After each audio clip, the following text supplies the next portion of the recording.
दोस्तों नमस्ते। आजकल कुछ ऐसी घटनाएं हो रही है कि जिसके बारे में विचार करना अनिवार्य हो जाता है।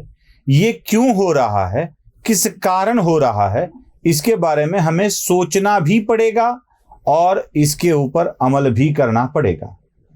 न जाने क्यों राहुल गांधी को ऐसे लग रहा है कि वो खुद को ब्राह्मण साबित करे, वो खुद को हिंदू साबित करे। आजकल राहुल गांधी मंदिरों के चक्कर काटते दिखाई दे रहे हैं। साथ ही साथ जब वो कर्नाटक में जाते हैं तो वीरशैव लिंगायत की लिंग दीक्षा, इष्टलिंग दीक्षा लेते हुए दिख रहे हैं। क्या हो रहा है ऐसा कि प्रियंका गांधी को मंदिरों के चक्कर काटने पड़ रहे हैं और जाके नदी में पवित्र स्नान करने की इच्छा हो रही है, चाहे गंगा स्नान हो या और कोई स्नान हो। क्यों ऐसा हो रहा है कि ममता बनर्जी के घर में चल रही पूजा आजकल बहुत ज्यादा दिख रही है? क्यों ऐसे हो रहा है कि ममता बनर्जी अपने ब्राह्मण हिंदू होने का प्रमाण दे रही है?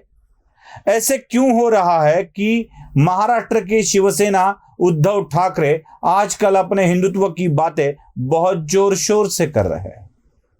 हिंदुत्व की बात को ही लेकर, हिंदुत्व के मुद्दे को ही लेकर एकनाथ शिंदे शिवसेना से दूर हो रहे हैं और भारतीय जनता पार्टी के साथ आ रहे हैं।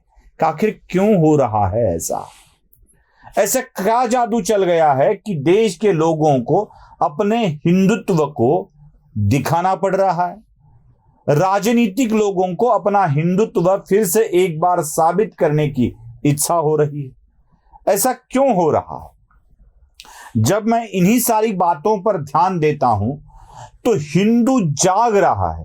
जागो हिंदू जागो, तो इस वाक्य को हिंदू जनमानस ने बहुत गंभीरता से लिया है और यही जागता हिंदू जनमानस इन राजनीतिक लोगों को बदलने के लिए ये उनको बाध्य कर रहा है। अगर कुछ संख्या में लोग बदल रहे हैं, कुछ ही संख्या में लोग बदल रहे हैं, तो इतनी स्थिति है।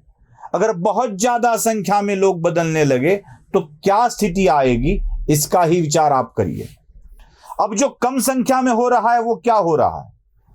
पिछली बार महाराष्ट्र में एक आंदोलन चला, अभियान चला, नो बिंदी नो बिजनेस वाला। शेफाली वैद्य एक हिंदू परंपरा को मानने वाली हिंदुत्ववादी व्यक्ति है जिन्होंने इसको अभियान को चलाया था, नो बिंदी नो बिजनेस।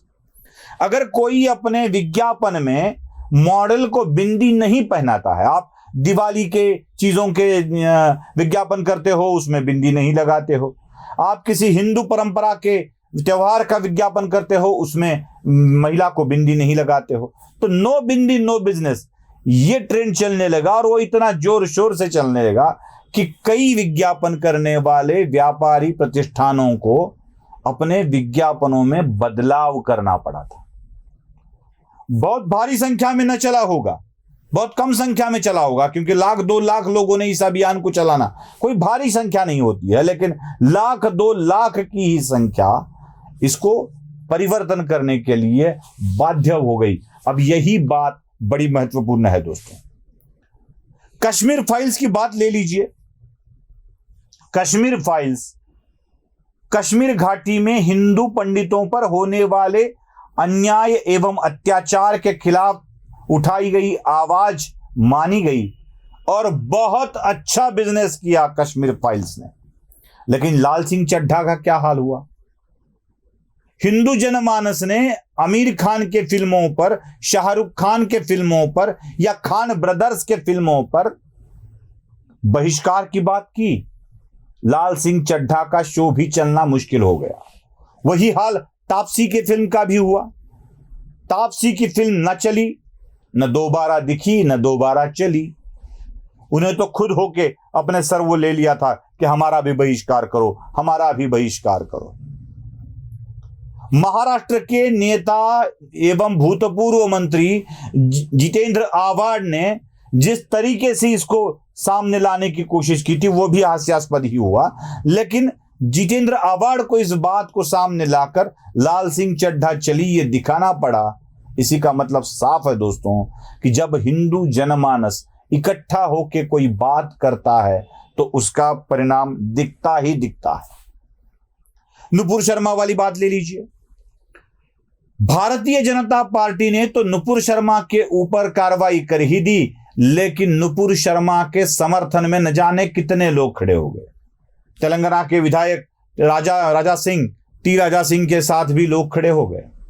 चाहे सर तन से जुदा ये वाक्य भी लोगों में डर पैदा कर रहा था, लेकिन इस डर को मार कर भी लोग राजा सिंह और नुपुर के साथ रहे। इसका मतलब क्या होता है? इसका मतलब यही होता है कि हिंदू जनमानस अपने ऊपर होने वाले हमलों को अब सहन नहीं करेगा।